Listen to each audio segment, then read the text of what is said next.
দর্শক আসসালামু আলাইকুম, আমি ডক্টর আহমেদ নাজবুল আনাম, শিশু কিশোর নবজাতক এবং শিশু হৃদরোগ বিশেষজ্ঞ। বরাবরের মধ্যে আপনাদের সবাইকে স্বাগতম জানাচ্ছি। দর্শক, আমি আপনাদের বিভিন্ন প্রাসঙ্গিক বাবুদের শিশু স্বাস্থ্যের সাথে জড়িত সেগুলো নিয়ে বিভিন্ন সময় আপনাদেরকে হাইলাইট করেছি।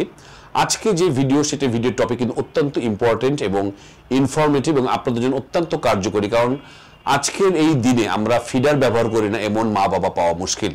আমরা সবসময় বলেছি যে 6 মাস পর্যন্ত শুধুমাত্র বুকের দুধ আমি খাওয়ানোর ব্যাপারে আমি আপনাদেরকে উৎসাহিত করেছি। 1 ফোঁটা পানি, মধু, মিশ্রিত পানি কিছুই আপনারা দেবেন না।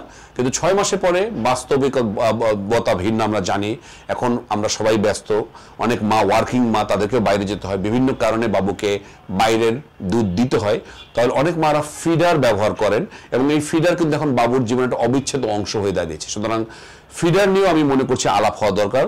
আজকের যে ভিডিওর টপিক সেটা হচ্ছে আমার বাবুকে আমি কোন ফিডার দেব এবং ফিডারের কিভাবে আমি পরিষ্কার করবো। সুতরাং আপনি বুঝতেই পারছেন যেই জিনিসটি আপনার বাবুর অবিচ্ছেদ্য একটি অংশ আপনার বাবুর জীবনের, আপনার বাবুর খাদ্যাভ্যাসের সাথে, সেটির ব্যাপারে আপনাকে তো অবশ্যই মনোযোগী হতে হবে। সুতরাং আমি আশা করছি পুরো ভিডিওটি দেখবেন এবং প্রয়োজনে অন্যদেরকে শেয়ার করবেন। মূল আলোচনায় আসি। তাহলে আজকের ভিডিওটি আমার বাবুকে কোন ফিডার দেব। তাহলে বাজারে কিন্তু 3 ধরনের ফিডার পাওয়া যায়, সেটা আমি আগে আপনাদের জানিয়ে দিতে চাই। এটি হচ্ছে কাচের ফিডার, প্লাস্টিকের ফিডার এবং সিলিকনের ফিডার। সুতরাং 3টি ফিডারই বাজারে অ্যাভেলেবল এবং কাচের ফিডার কিন্তু সবচেয়ে ভালো। কিন্তু মুশকিল হচ্ছে কাচের ফিডারটা একটু ভারী, কাচের ফিডার ইউজ করা একটু কষ্টকর এবং কাচের ফিডার একটু পড়ে যেয়ে ভেঙে যাওয়ার সম্ভাবনা আছে।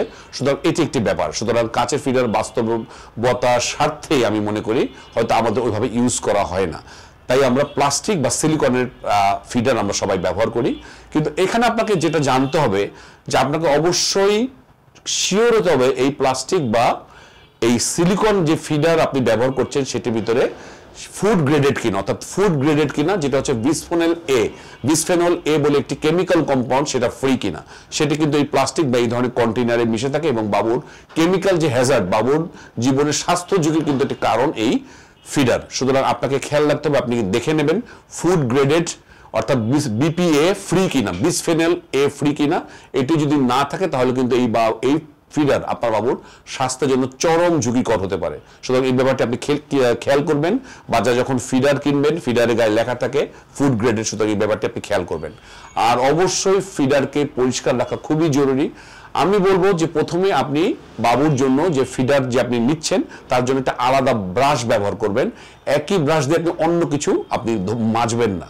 তাহলে একটি সুনির্দিষ্ট ব্রাশ একটা সুনির্দিষ্ট ফিডারের জন্য থাকবে এবং অবশ্যই প্রথমে আপনি বাবুর যে ফিডারটা সেটা আপনি যে থালা বাসন যে ধোন সেগুলো ডিটারজেন্ট বা সাবান দিয়ে আপনি প্রথমে ওই ব্রাশ দিয়ে আপনি সুন্দর করে ধোবেন বা মুছবেন। তারপরে আপনি পানিতে বয়েল করবেন। আমি দেখেছি প্রায় মারা ওই দুধ থাকা অবস্থায় পানিতে বয়েল করে ফেলছে, এটি কিন্তু ভুল। আপনি বয়েলিং পানিতে 3 মিনিট রাখবেন, কিন্তু অবশ্যই তার আগে ব্রাশ দিয়ে ফিডারটা পরিষ্কার করে নেবেন। কারণ যদি ফিডারের ভিতরে দুধের কণা লেগে থাকে, যদি আপনি ব্রাশ দিয়ে পরিষ্কার না করেন, তাহলে ওই দুধ আপনি জানেন প্রোটিন, আপনি যখনই গরমে ফুটন্ত পানিতে দেবেন ওই প্রোটিনগুলো জমে শক্ত হয়ে যাবে, ফিডারের গায়ে লেগে থাকবে, তাহলে কিন্তু ফিডার পরিষ্কার হবে না এবং ওই দুধ জমে থাকা যে দুধ সেখান থেকে কিন্তু বাবুর ব্যাকটেরিয়া জমে বাবুর পেটে ইনফেকশন হতে পারে।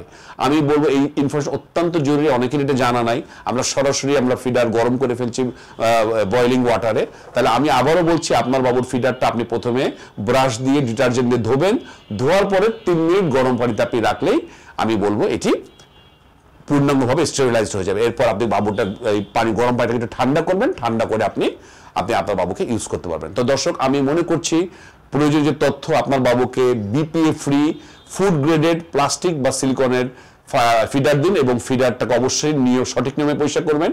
আর যেটি খুব ইম্পর্টেন্ট তথ্য, আমি বলবো 1 মাস পর পরে আপনার ফিডারকে আপনি চেঞ্জ করুন এবং যে ফিডার যে নিপল সেটা আমি বলবো 2 সপ্তাহ বা 3 সপ্তাহের ভিতরে আপনি অবশ্যই চেঞ্জ করে আপনি নতুন নিপল ব্যবহার করবেন ফিডারের জন্য।